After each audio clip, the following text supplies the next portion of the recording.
further bloodshed, violence, and destruction. As the president of this country, I must ensure public order in line with the constitutional oath to protect the lives and property of every citizen. Our government will not stand idly by and allow a few with a clear political agenda to tear this nation apart. Under the circumstances, I hereby enjoin protesters and the organizers to suspend any further protest and create room for dialogue, which I have always acceded to at the slightest opportunity. Nigeria requires all hands on deck and need us all, regardless of age, party, tribe, religion, or other divides, to work together, reshaping our destiny as a nation. President Tinubu is telling Nigerians that they are destroying the country because of a peaceful protest that they decide to organize over bad government. President Tinubu is telling Nigerians that they don't have any right to protest over bad government. They don't have any rights to protest because they are hungry. He's telling them that if they don't leave the street, he will unleash the full force of the law on them. Of course, he has already done that. Yesterday's protest was a huge show of display from the security agencies. So many persons were killed. In fact, it's being reported that 14 persons were killed as of yesterday by the security agencies. You could see policemen with a gun, a rifle, running like a raving mad dog, shooting indiscriminately at protesters. I mean, Nigeria is a lawless country, a country with no regard to fundamental human rights. The people are protesting because of your bad government, because of your bad policies, and you're telling them not to protest. You are telling them that there is need for the removal of fuel subsidy. We know that fuel subsidy needs to go. We know. But what we don't understand is the government not being transparent with what they are doing with the fuel subsidy removal. Why exactly has fuel subsidy gone out, but yet we are still paying more? The fuel is being sold for 1,000 naira to 1,300 naira. Why is it so? Why are we still paying more? When the fuel subsidy was removed, it was being sold for 600 naira. But today, fuel is being sold for 1,000 to 1,300 naira. And the president, the government is not doing anything or saying anything about it. There is currently oil theft going on in our oil industry. And the president is not doing anything about it. P2B has said that the people that are stealing this oil are those in government. Ordinary Nigerians cannot steal oil. The people in government are stealing it. So why is President Bola Ahmed Tinubu not stopping the oil theft going on? Don't tell me President Muhammadu Buhari did not stop it. Of course, if you say that you are trying to compare two failures, Buhari was a failure. Bola Ahmed Tinubu is here. He's trying to tell us that he inherited a battered economy. As someone that inherited a battered economy, what are you supposed to do? You're supposed to show the people that you are trying to revive the economy. But the action of the president so far has shown that he's not even interested in reviving the economy. He's doing everything possible to make it worse. Don't even give any excuse for this administration. Let me tell you something. Leadership is not a rocket science. Nigerian politicians make leadership to look like a Herculean task so that you will keep praising them for the little things they are doing. Imagine praising the president for increasing minimum wage to 70,000 naira. That is the most useless minimum wage we've ever had in the history of this country. It as good as not even increasing it at all. Because as of when the president took over office in 2023, the 70,000 naira was $101. The inflation was very low. But today inflation is at 40%. And that 70,000 naira is $42. And you're telling me that he increased the minimum wage. That's absolutely nothing that he did in the minimum wage. It's as good as he didn't do it at all. Because the 70,000 naira that was increased is not going to do anything to a family. And of course, he inherited a battered economy. What did you do to stop the oil theft? Look at the revelation that Dangote gave in the NNPC, that NNPC has a blending plant in Malta. That means these people are stealing the oil here. They will go to Malta and refine it and bring it back here. And they are still paying subsidy to it. Yes, they've been reported that the president is still paying subsidy after seeing that subsidy has been removed. So telling us that you remove the subsidy and there is no reversal to bringing back the subsidy is scam. The president needs to bring back that subsidy. You cannot be punishing the people while you're living at their expense. You remove subsidy, the money that have been gotten from the first subsidy removal. What did you do with it? You use it to buy $150 million presidential jet. How then do you expect the people to trust you? How then do you expect the people to continue suffering and enduring while you are enjoying? There is nothing that is showing that the president is doing something to alleviate the sufferings of the people. You inherited a battered economy, but you came on and you increased the size of your cabinet.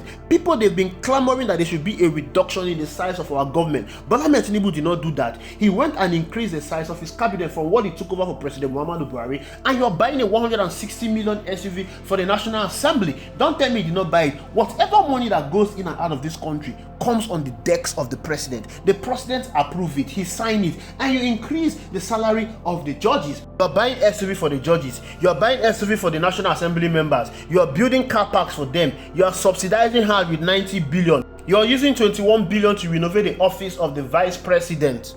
Billions are being allocated to the office of the first lady, and you're telling us you're doing something. Mr. President, you're not doing anything. You're living a lavish lifestyle. This is not how leadership is. Leadership is all about transparency. Leadership is all about alleviating the pains of the people. But you are not even representing the people. You are representing your selfish interests, and the people are protesting. They gave you list of their demands that they want to be met. You've not met any of those demands, and you're telling them to get off the street. You're even telling them you will not meet the most important demand they're asking for: reversal of the fuel subsidy. That fuel subsidy removal is what has accumulated to the suffering that Nigerians are suffering today. Of course, that fuel subsidy needs to be reversed because the government is not doing anything with the money that has been removed from that fuel subsidy. Nigeria is bleeding. Nigerians are hungry. Nigerians are suffering, and we cannot continue like this. It is either the president do something or he resign. Threatening the people to unleash mayhem on them if they don't leave the street is not going to help the issue. This is the most tasteless speech I've ever listened from any president. President Bola Ahmed Tinubu is inconsiderate and insensitive. Nigerians have been killed by the security forces ever since this protest started. President Bola Ahmed Tinubu did not commiserate with them. He didn't blame the police. He didn't hold them accountable. He is blaming the citizens for going on the streets to protest, and is threatening them. And to even make matter worse, this speech was released online 6 hours before the president went to read it. What an incompetent government. What a clueless government. It's such a shame that we are being ruled by incompetent, clueless, and people that did not even care about this country. To threaten any section of this country, be warned. The law will catch up with you. There is no place for ethnic bigotry or such threats in the Nigeria we seek to build. Our democracy progresses when the constitutional rights of every Nigerian are respected and protected.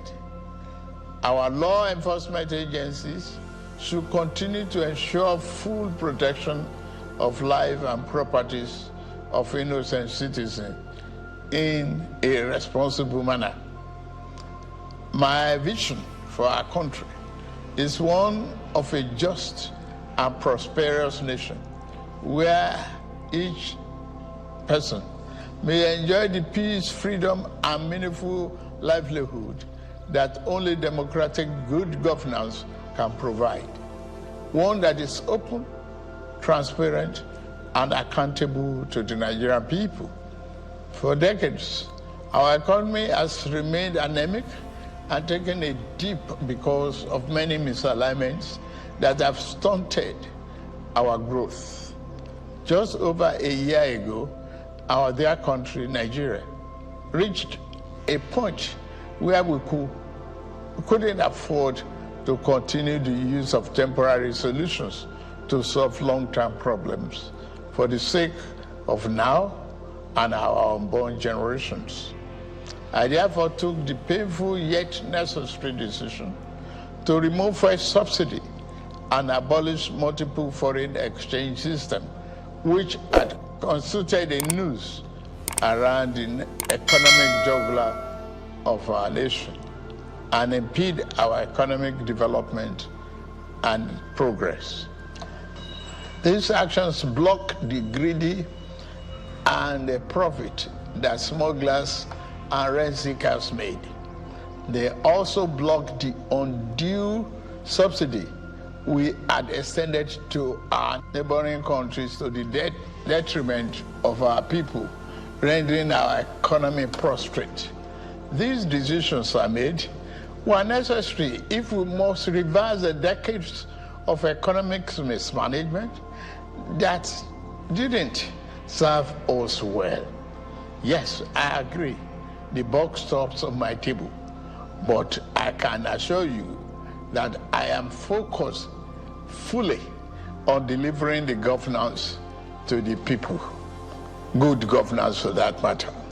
In the past 14 months, our government has made significant strides in rebuilding the foundation of our economy to carry us into a future of plenty and abundance.